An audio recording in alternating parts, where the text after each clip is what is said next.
தஞ்சாவூரை நாயக்க மன்னர்கள் 1535 முதல் 1675 வரை ஆண்டார்கள்.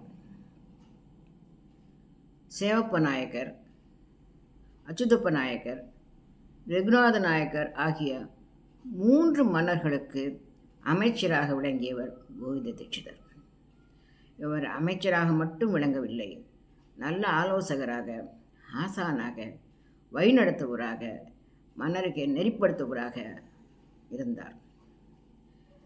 தமிழ், தெலுங்கு, சமஸ்கிருதம் ஆகிய மொழிகளை பாண்டித்யம் பெற்றவராக விளங்கினார். இசை வல்லுனர், வேத விற்பன்னர். கோவிந்த தீட்சிதர் என்று சொன்னாலே நீதிமான் என்று தோன்றும். அந்த அளவிற்கு அவர் நீதிமானாக விளங்கினார். நல்ல நிர்வாகி, மக்கள் நலனே கண்ணும் கருத்துமாக இருந்தார். மக்கள் நலனையே என்றும் நினைப்பவராக இருந்தார். ஆகவே மக்களும் இவரை மிக்க அன்புடன் நேசித்தார்கள். இவர் ஐயன் என்றே குறிப்பிட்டார்கள். அவர் பெயரால் ஐயம்பேட்டை, ஐயன் வாய்க்கால், ஐயன் குளம், ஐயன் கடைத்தெரு என்று பல இடங்கள் விளங்குகின்றன.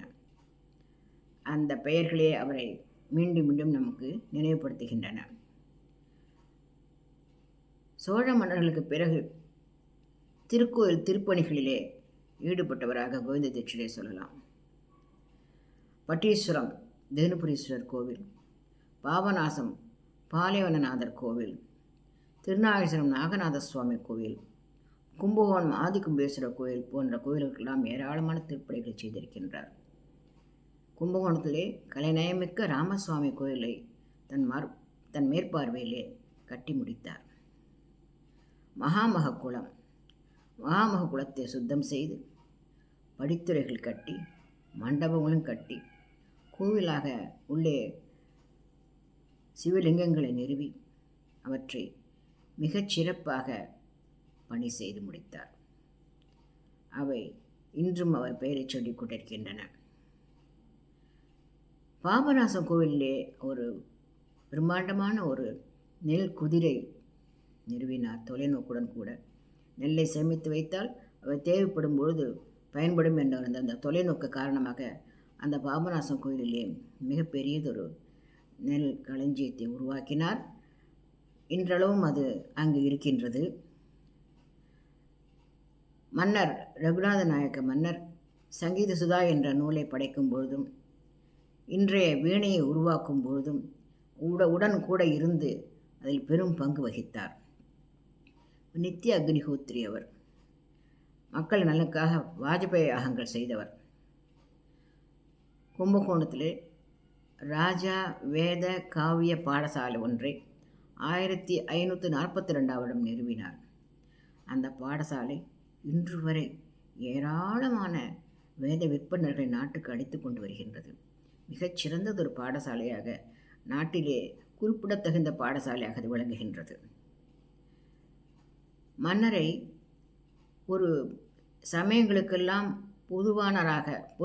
பொதுவானவராக இருக்கும்படியான ஒரு நிலையையும் அவர்களுக்கு போதித்தார். சமய பொதுமையை நாயக்க மன்னர்கள் கையாண்டார்கள். நாயக்க மன்னர்களுடைய ஆட்சி சிறப்பாகவும் பெருமையாக இருப்பதற்கு மிக முக்கிய காரணம் கோவிந்த தீட்சிதர் அவர்கள் என்றால் மிகையாகாது. சதுர்தண்டி பிரகாசிகை என்ற நூல் இசை இலக்கண நூல், இசைய வரலாற்றிலே மிக முக்கியமான நூல் அது. அந்த நூலை இயற்றிய வெங்கடமிகை இவருடைய திருக்குமாரர் ஆவார். மிகச்சிறந்தவராக, எல்லோராலும் பாராட்டப்படுபவராக, எல்லோராலும் மதிக்கப்படுபவராக விளங்கினார் கோவிந்த தீட்சிதர். இவருடைய சிலை, இவரும் இவருடைய துணைவியார் நாகமாம்பா அவர்களும் கைகூப்பிய நிலையிலே சிலையாக வடிக்கப்பட்டு பட்டீஸ்வரம் கோயிலிலே இருக்கிறார்கள். ரகுநாய நாயக்க மன்னர் இவருக்காக இவர் பெயர் பொறித்த பொற்காசினை வெளியிட்டார். எல்லோராலும் பாராட்ட பெற்றார். 3 தலைமுறை மன்னர்களை உருவாக்கினார். அவர்களுக்கு துணை நின்றார். நாட்டை நல்ல வகையாக ஆட்சி புரிவதற்கு துணை நின்றார். அவர் வழி நடத்தினார். இப்படிப்பட்ட மாமன்னரை நாம் பெற்றோமே என்று மக்கள் எல்லோரும் பாராட்டும்படியாக அந்த மன்னர்களை வழிநடத்தினார். அப்படிப்பட்ட ஒரு பெரிய மகானை இன்றளவும் பாராட்டி கொண்டிருக்கின்றோம்.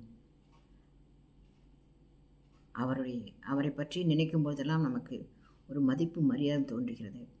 அவரை இருகரம் கூப்பி வணங்கி மகிழ்கிறோம்.